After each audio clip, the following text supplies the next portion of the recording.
आपका स्वागत है हमारे चैनल पर। अरविंद केजरीवाल दिल्ली को संभालने में पूरी तरीके से नाकाम हो गए हैं और अब गृह मंत्री अमित शाह ने दिल्ली की कमान अपने हाथों में ली है और आज हाई लेवल मीटिंग करते हुए दिल्ली में कोरोना वायरस के हालात पर समीक्षा की अमित शाह ने। और इस मीटिंग में गृह मंत्री अमित शाह, दिल्ली के उपराज्यपाल अनिल बैजल, मुख्यमंत्री अरविंद केजरीवाल, उप मुख्यमंत्री मनीष सिसोदिया, केंद्रीय मंत्री हर्षवर्धन शामिल हुए और ये मीटिंग 1 घंटे 20 मिनट चली। और इस मीटिंग में मेन फोकस था दिल्ली में कोरोना को रोकने, टेस्टिंग बेहतर करने, अस्पतालों में बेड सुनिश्चित करने और बाकी हेल्थ इंफ्रास्ट्रक्चर मजबूत करने। तो इस दौरान दिल्ली को फौरन 500 रेलवे आइसोलेशन कोच दिए जा रहे हैं। इसके अलावा टेस्टिंग बढ़ाने के लिए केंद्र मदद करेगा।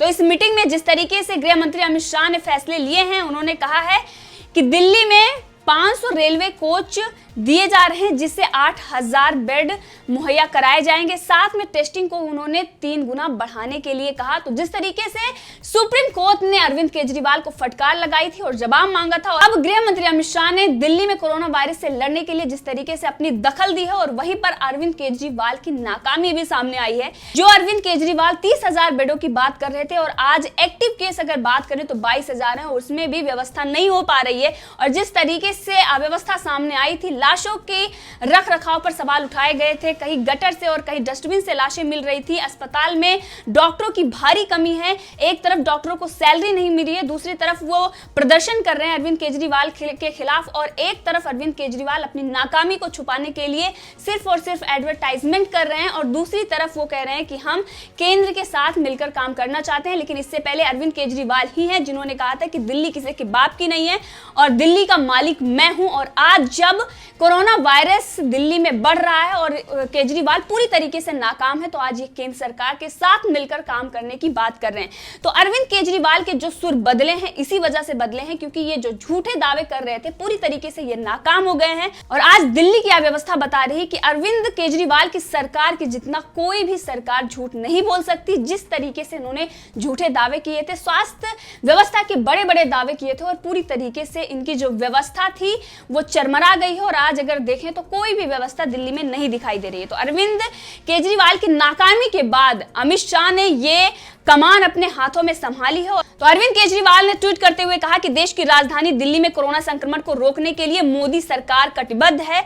आज स्वास्थ्य मंत्री हर्षवर्धन, राज्यपाल अनिल बैजल और मुख्यमंत्री अरविंद केजरीवाल के वरिष्ठ अधिकारियों के साथ बैठक कर दिल्ली की जनता की सुरक्षा व इस संक्रमण को रोकने के लिए महत्वपूर्ण निर्णय लिए गए हैं। तो इस मीटिंग में क्या क्या निर्णय लिए गए हैं कोरोना वायरस से लड़ने के लिए, इसकी भी जानकारी अमित शाह ने दी। और उन्होंने कहा कि दिल्ली में कोरोना से संक्रमित मरीजों के लिए बेड की कमी को देखते हुए केंद्र की मोदी सरकार ने तुरंत 500 रेलवे कोच दिल्ली को देने का निर्णय लिया है।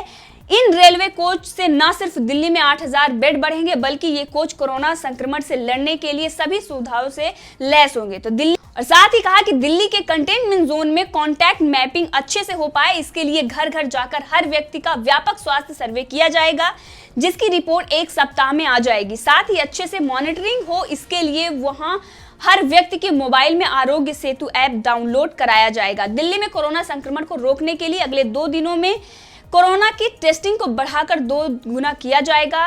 6 दिन बाद टेस्टिंग को बढ़ाकर 3 गुना कर दिया जाएगा। तो अमित शाह ने टेस्टिंग को 3 गुना बढ़ाने के लिए कहा है और साथ उन्होंने कहा है कि कुछ दिन बाद कंटेनमेंट जोन में हर पोलिंग स्टेशन पर टेस्टिंग की व्यवस्था शुरू कर दी जाएगी। दिल्ली के छोटे अस्पतालों तक कोरोना के लिए सही जानकारी व दिशा निर्देश के लिए मोदी सरकार ने एम्स में टेलीफोनिक गाइडेंस के लिए वरिष्ठ डॉक्टर की एक कमेटी बनाने का निर्णय लिया है जिसमें नीचे तक सर्वश्रेष्ठ प्रणालियों का संचार किया जा सके। इसका हेल्पलाइन नंबर कल जारी होगा। दिल्ली के निजी अस्पतालों में कोरोना संक्रमण के इलाज के लिए निजी अस्पतालों के कोरोना बेड में से 60% बेड कम रेट में उपलब्ध कराने, कोरोना उपचार व कोरोना की टेस्टिंग के रेट तय करने के लिए डॉक्टर पॉल की अध्यक्षता में एक कमेटी बनाई गई है जो कल तक अपनी रिपोर्ट प्रस्तुत करेगी। कोरोना से भारत पूरी मजबूती से लड़ रहा है और इस संक्रमण से अपनी जान गंवाने वाले लोगों के लिए सरकार दुखी भी है और उनके परिजनों के प्रति संवेदनशील भी है। सरकार ने अंतिम संस्कार के लिए नई गाइडलाइंस जारी करने का निर्णय लिया है, जिससे अंतिम संस्कार की प्रतीक्षा अवधि कम की जाएगी। मोदी जी के नेतृत्व में देश कोरोना से पूरी सतर्कता और सहभागिता के साथ खड़ा है। कई स्वयंसेवी संस्थाएं बहुत उत्कृष्ट कार्य कर रही हैं। इस क्रम में सरकार ने स्काउट गाइड, एनसीसी, एनएसएस व अन्य स्वयंसेवी संस्थाओं को इस महामारी में स्वास्थ्य सेवाओं में वॉलंटियर के नाते जोड़ने का निर्णय लिया है। केंद्र सरकार ने दिल्ली में कोरोना संक्रमण को रोकने व इससे मजबूती से लड़ने के लिए दिल्ली सरकार को भारत के और 5 वरिष्ठ अधिकारी देने का निर्णय लिया है। तो ये बहुत बड़ी बात है और दिल्ली के लिए आज राहत की बात होगी, क्योंकि जिस तरीके के हालात दिल्ली में बने हुए हैं और उसके बाद अब केंद्र का दखल देना और गृह मंत्री अमित शाह के हाथों में कमान जाना, ये काफी राहत की बात है। क्योंकि दिल्ली के मुख्यमंत्री अरविंद केजरीवाल ने अपने हाथ खड़े कर दिए थे और जिस तरीके से लापरवाही दिल्ली में उन्होंने दिखाई थी, दिल्ली की जनता काफी परेशान थी। तो आज जो मीटिंग हुई और उसके बाद गृह मंत्री ने जो आश्वासन दिया दिल्ली के जनता को और साथ में दिल्ली की सरकार को जो व्यवस्थाएं देने की बात कही, उससे काफी राहत दिल्ली की जनता को मिली होगी। इसी के साथ अमित शाह ने यह भी कहा कि इन सभी प्रमुख निर्णयों के साथ आज की बैठक में कई और निर्णय लिए गए हैं। साथ ही केंद्र व दिल्ली सरकार के स्वास्थ्य विभाग, सभी संबंधित विभाग व एक्सपर्ट को आज किए गए सभी निर्णय नीचे तक अच्छे से अमल हो, यह सुनिश्चित करने के निर्देश दिए गए हैं। भारत सरकार ने दिल्ली सरकार को इस महामारी से लड़ने के लिए आवश्यक संसाधन जैसे oxygen cylinder, ventilator, pulse oximeter व अन्य सभी आवश्यकताओं को पूरा करने के लिए पूर्णतः आश्वस्त किया है। साथ में अमित शाह ने यह भी कहा कि भारत सरकार के स्वास्थ्य विभाग, दिल्ली सरकार के स्वास्थ्य विभाग, एम्स और दिल्ली के तीनों म्यूनिसिपल कॉर्पोरेशन के डॉक्टर एक संयुक्त टीम दिल्ली के सभी कोरोना अस्पतालों में जाकर वहां की स्वास्थ्य व्यवस्थाओं व कोरोना से लड़ने की तैयारियों का निरीक्षण कर एक रिपोर्ट तैयार करेगी। केजरीवाल ने भी इस पर कहा कि जो आज ये मीटिंग थी वो बहुत ही ज्यादा प्रोडक्टिव थी और आज सेंट्रल गवर्नमेंट और स्टेट गवर्नमेंट साथ मिलकर लड़ेगी। तो जैसे कि मैंने आपको पहले भी बताया, ये वही केजरीवाल हैं जिन्होंने कहा था कि दिल्ली का मालिक मैं हूं, दिल्ली को मैं संभाल सकता हूं, दिल्ली का रेवेन्यू सरप्लस में है। लेकिन जिस तरीके से आज कोरोना वायरस महामारी फैली और दिल्ली में जिस तरीके की अव्यवस्था सामने आई, सुप्रीम कोर्ट ने लताड़ लगाई अरविंद केजरीवाल को। जिस तरीके से अरविंद केजरीवाल की नाकामियां सामने आई, अब वो साथ लड़ने की बात कर रहे हैं, केंद्र सरकार से वो कदम मिलाकर चलने की बात कर रहे हैं। तो जो अरविंद केजरीवाल के सुर बदले हैं, इसका जो मेन कारण है वही है कि अरविंद केजरीवाल की नाकामी, जिस तरीके से दिल्ली में अव्यवस्था फैली हुई थी, यहाँ तक कि पूरे देश में अगर कहीं भी इस वक्त कहीं की चर्चा हो रही है तो वो दिल्ली की हो रही है कि दिल्ली में जो स्थिति है बहुत ही भयानक है। दिल्ली के हॉस्पिटल की जो व्यवस्था है, जिस तरीके से सुप्रीम कोर्ट ने लताड़ लगाई हो, आज पूरी दुनिया उसे देख रही है कि अरविंद केजरीवाल जो स्वास्थ्य सेवाओं की दुहाई देते थे, जो बड़े बड़े दावे करते थे, और अगर उन्होंने चुनाव लड़ा था वो भी स्वास्थ्य व्यवस्थाओं को लेकर उन्होंने लड़ा था, लेकिन जिस तरीके की नाकामी दिल्ली में है और जिस तरीके की अव्यवस्था दिल्ली में है, अरविंद केजरीवाल से कुछ नहीं होने वाला। और जिसके बाद अब केंद्र सरकार ने दखल दिया और गृह मंत्री अमित शाह ने कमान अपने हाथों में लिए। तो ये बहुत बड़ी राहत की खबर है दिल्ली वालों के लिए और साथ में जो पड़ोसी राज्य हैं उन लोगों के लिए भी, क्योंकि दिल्ली जिस तरीके से संक्रमित हो रही थी, अगर बात करें पास के गाजियाबाद और नोएडा और गुरुग्राम की बात करें तो यहाँ भी संक्रमण तेजी से फैलने का खतरा था।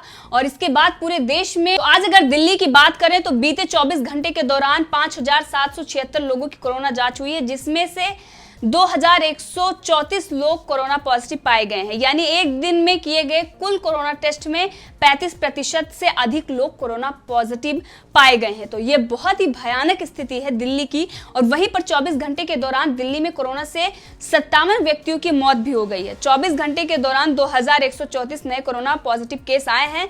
दिल्ली में कोरोना रोगियों की कुल संख्या 38,958 हो गई है। अभी तक 14,945 कोरोना मरीज स्वस्थ हो चुके हैं। दिल्ली में अभी भी 22,742 एक्टिव केस हैं। और यहां पर सुप्रीम कोर्ट ने जब केजरीवाल पर लताड़ लगाई थी और केजरीवाल से सवाल किया था और जवाब मांगा था, तो उसमें एक बात और कही गई थी कि आंकड़े भी छुपाए जा रहे हैं, जिन लोगों की मृत्यु हो रही है उनके परिजनों को जानकारी नहीं दी जा रही है। तो जिस तरीके से लापरवाही और आंकड़ों का हेरफेर सामने आया था, सुप्रीम कोर्ट ने स्वतः संज्ञान लेते हुए केजरीवाल को फटकार लगाई थी। तो इसमें अब देखने वाली बात होगी कि ये जो आंकड़े आ रहे हैं, क्या ये उतने सही हैं या इसमें भी हेरफेर है।